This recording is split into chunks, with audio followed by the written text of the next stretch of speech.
A very warm welcome to all our viewers and welcome to a new edition of Arab Affairs, our program that brings you all the latest news and events happening in the Arab region. My name is Angie Meher and I'll be joining you for today's episode, and as usual we begin today's edition by taking a look at some of the news making the headlines in the region.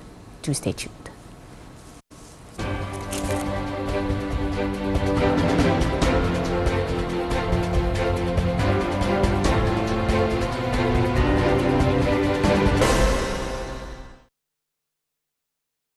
President Abdel Fattah al-Sisi received a telephone call from Prince of Qatar Tamim bin Hamad Al Thani on Tuesday, during which they reviewed means to enhance bilateral ties in addition to a number of regional issues of mutual concern. Presidential spokesman Bassam Radi said that the two sides exchanged views on the latest developments in the region within the framework of the joint Arab efforts to face regional challenges.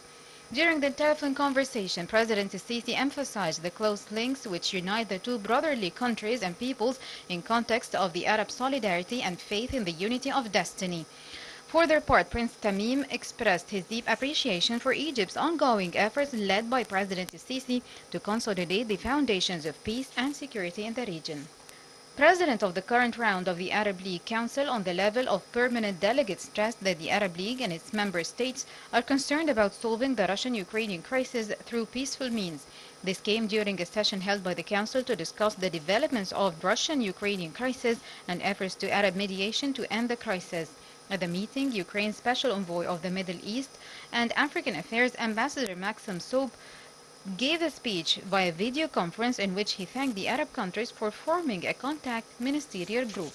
Lebanon's Prime Minister said in a statement on Thursday that Iraq has agreed to renew a one-year deal to provide Lebanon with fuel for its power plants in exchange for in-kind services. Iraq signed an agreement in July 2021 to give cash-strapped Lebanon 1 million tons of fuel oil to help keep the lights on as the country grapples with power cuts up to 23 hours a day during an unprecedented economic crisis. For the past year, Lebanon's power plants have depended on the deal with Iraq to produce one of the 2 hours of electricity per day. Residents in the poverty-stricken country largely rely on expensive private generators for power the rest of the time. Infighting among pro-government Yemeni forces has killed 35 troops in a southern province in the past 24 hours, a development that threatens a ceasefire in the country's wider conflict. Sources said an artillery duel hit areas around the local airport in the city of Ataq, the capital of the southern Shabwa province, adding that 5 civilians were among the dead.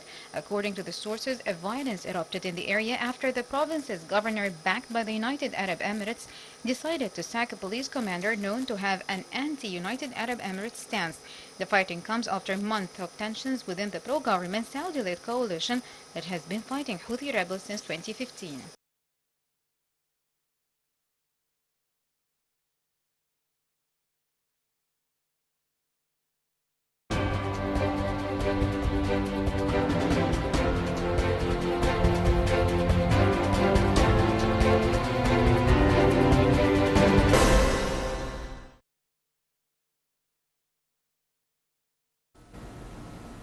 Welcome back, ladies and gentlemen, and in today's edition of Arab Affairs we'll be discussing the latest developments in the Gaza Strip. Of course, Egypt has exerted great efforts in hammering out a ceasefire in the Gaza Strip, and this will be our main topic today under discussion, and we're delighted to be joined over the telephone by His Excellency Ambassador Gamal Bayoumi, the former Assistant Foreign Minister. It's a very good afternoon to you, Mr. Ambassador. Good afternoon. How are you? Fine, thank you, sir. Thank you so much, Mr. Ambassador, for joining us. And let me start, Mr. Ambassador, by asking you about the latest situation in the Gaza Strip. How do you see the developments in the area, sir? As a matter of fact, we succeeded to stop the killing and the invasion against Gaza Strip. And we used our good connections with all the parties, as Egypt is one rare country who has good relation with all the parties, and they can depend on us as a mediator. So we stopped the killing, but still there is some incidents here and there. But the most important thing we have to face is to find a final solution to this sort of unprecedented situation. The Palestinian people are the only people who are still occupied. There is no such a case in the whole world that a country is still occupied by a resident occupation. Yes. And we are working on that, and I hope that the whole world, especially the big power, shall help us in order to settle the matter. Indeed. Mr. Ambassador, we've recently seen the United Nations rights chief voicing alarm at the number of the Palestinian children even wounded and killed this month alone, and of course demanded those responsible be brought to account.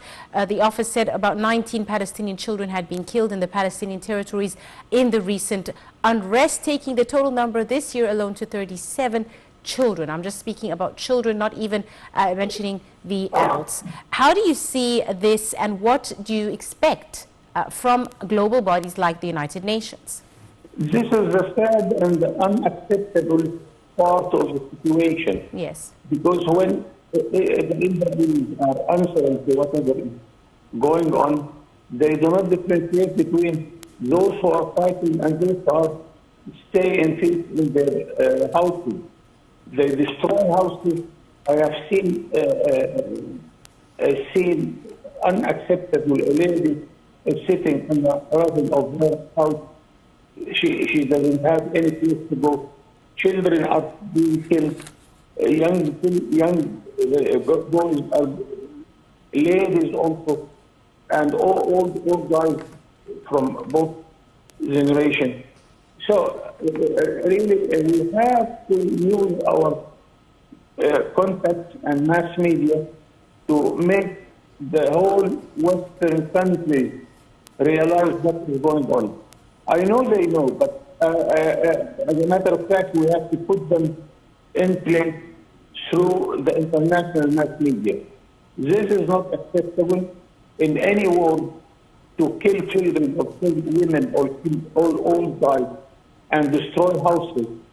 This is unacceptable. But let us continue trying, filling the gaps, and hope that we can convince the Israelis that they have no future in the area with such policies.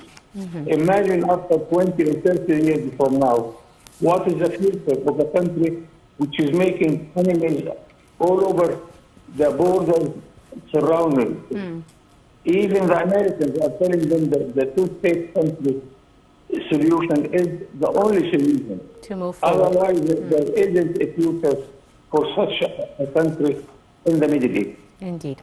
Now, Mr. Ambassador, thousands of homes and several medical facilities, as well as, non-military government buildings, as well as power stations, have all been destroyed or very badly damaged as a result of these attacks. How do you see the threats of such destruction, especially, as you said, Mr. Ambassador, they can't afford to keep making enemies all around the region? And what does this do for the civilians themselves? It is a very sad story, and I want to tell you that all the governments of the world are in very good information about what's happening. But when you talk to some high officials in the big power, I have this experience that they tell you, yes, we know, but the Jewish lobby in the Congress is doing its job. This is unfair, and we have to face it clearly and to point at who are doing this. But the big power are in good knowledge about what's going on in Palestine, but they are closing their eyes, saying that our enemy is Iran or North Korea, neglecting this country which is invading other countries, which has 300 warheads of nuclear weapons, and nobody is opening a mouth concerning this. We have to take this to the United Nations, to the international and regional organizations, and to make our case quite clear everywhere. Absolutely. Now, Mr. Ambassador, following the ceasefire that was coordinated and headed by Cairo. Israel reopened the border crossings into Gaza following, of course, the Egyptian brokered ceasefire with to try and prevent a further escalation of one of the bloodiest attacks over the last year around this volatile enclave. And the opening allowed for border crossings to continue. We've seen fuel trucks supplying Gaza's only power plant and increasing availability of electricity, etc. How important was this with the opening of the border crossing? How did it help as well in really assisting the humanitarian situation on the ground? As you said, the civilians are the ones most affected. This is one more way in order to bring peace and to continue with the peace situation. Because those who are working and can have the daily needs, they do not fight. So if we open the borders and allow them to go whether to Jordan or to Egypt, then they can continue working, they can continue exporting and importing the export and imports. So they will follow their needs and they will not be pushed to fight against the occupied power. So it's one element which will help to bring peace to the area. But I hope that we can find some ears in the Israeli side to listen to us. We have a problem with the Israeli government that it is a government of minorities collecting each other, and we do not have leaders in the type of Menachem Begin or Shimon Peres who had the courage to conclude peace. And they concluded peace with Yasser Arafat in Oslo, 1993. But Israel has to honor the signature of its government on such a peace treaty, and then everybody will stay happy. But we have a minority government which is not able and has no courage in order to settle all these problems. Indeed. Mr. Ambassador, what mechanisms do you see could be utilized in facing the Israeli far right, especially in regards to violations in Jerusalem that we've witnessed over the last few weeks? We have to use every possible way, and of course, as Egypt, we have direct contact. We have an embassy in Tel Aviv. We have Israeli embassy in Cairo. We have to use them. We have to use the regional contacts through our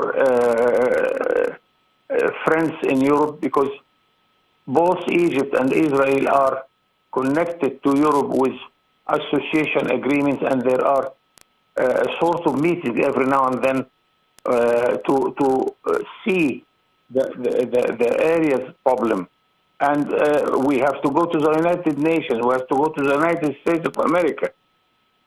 We shouldn't let any possible way to raise the matter until we get rid of it. Right. Your Excellency, Ambassador Gamal Bayoumi, the former Assistant Foreign Minister, thank you very much, sir, for your time. Thank you very much, Your Excellency. And ladies and gentlemen, we now bring you a report on the latest developments with regards to the Gaza Strip, as well as the brokered ceasefire by Cairo. And we'll be back for more. Do stay tuned.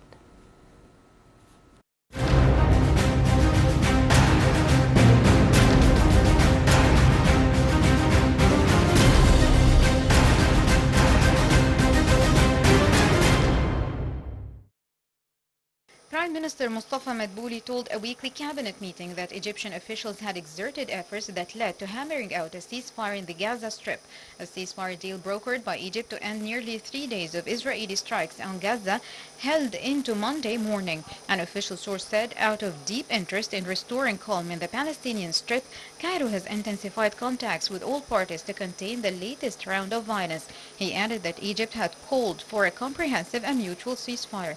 The source asserted that Egypt is exerting efforts to secure the release of a Palestinian prisoner who is on a food strike and another senior Palestinian leader from Israeli jails. Egypt stressed the importance of establishing calm inside Gaza Strip so as to help complete ongoing reconstruction efforts in the Israeli blockaded strip. Palestinian President Mahmoud Abbas welcomed the truce in a statement from his office in his West Bank premises of Ramallah, thanking the tireless efforts made by Egypt. Also, American President Joe Biden welcomed the ceasefire between Israel and Palestinian Jihad movement in the Gaza Strip. In a statement, Biden thanked President Abdel Fattah el-Sisi and Egypt for this central role in securing a ceasefire in Gaza. The U.S. President said that over these last 72 hours, the United States has worked with officials from Israel, the Palestinian Authority, Egypt, Qatar, Jordan, and others throughout the region to encourage a swift resolution to the crisis. United Nations Secretary General Antonio Guterres welcomed the ceasefire in Gaza, hailing Egypt's efforts in helping to restore calm. For its part, Arab Parliament hailed Egypt's efforts under the leadership of President Sisi. Arab Parliament Speaker Adel Al-Assoumi considered the deal a step towards stopping bloodshed and ending violence.